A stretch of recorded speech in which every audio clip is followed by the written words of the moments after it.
اهلا وسهلا بكم في فيديو جديد. انا كان عندي لبن طبعا.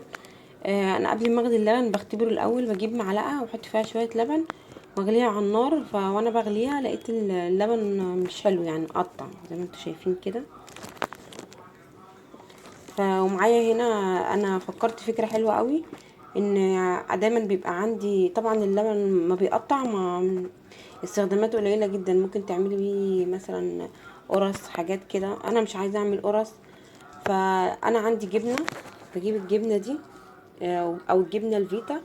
الجبنه دي طبعا بحطها في التلاجة شويه، والاقي الجبنه معايا بلاقيها نشفت.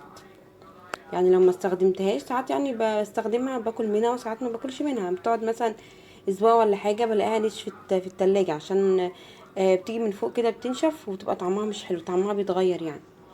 فانا فكرت فكره حلوه قوي، ان انتي عشان الجبنه بتاعتك ما تنشفش، تعملي تفضي الجبنه دي في كيس. هفضيها في كيس وارجع لكم واقول لكم انا هعمل ايه.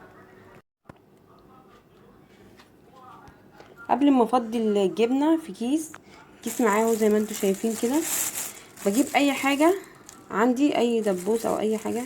انا معايا هنا ديت بتاعت الشيش طاووق، وبخرم بقى الكيس كده من تحت كده زي ما انتم شايفين، من فوق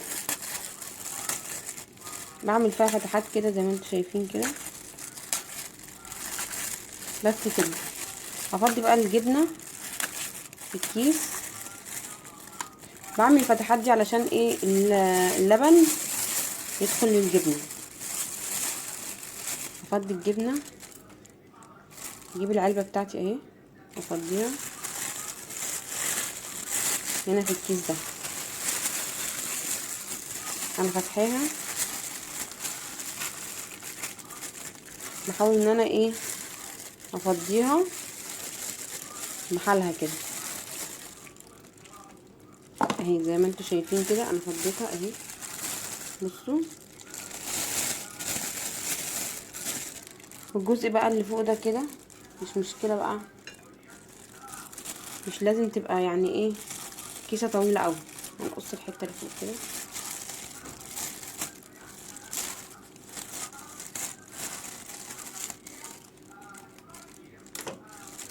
اهي،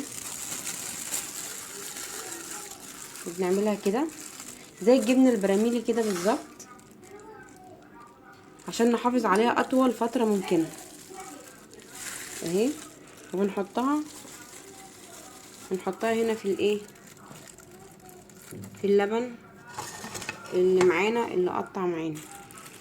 تفضل فتره زي ما انتم شايفين كده. بتحطيها بقى في علبه وبتقفلي عليها وبتحطيها في التلاجة. عايزه تحطي بقى ممكن تحطي ايه، عايزه عشان خاطر ايه تبقى معاكي محدقه شويه، حطي شويه ملح.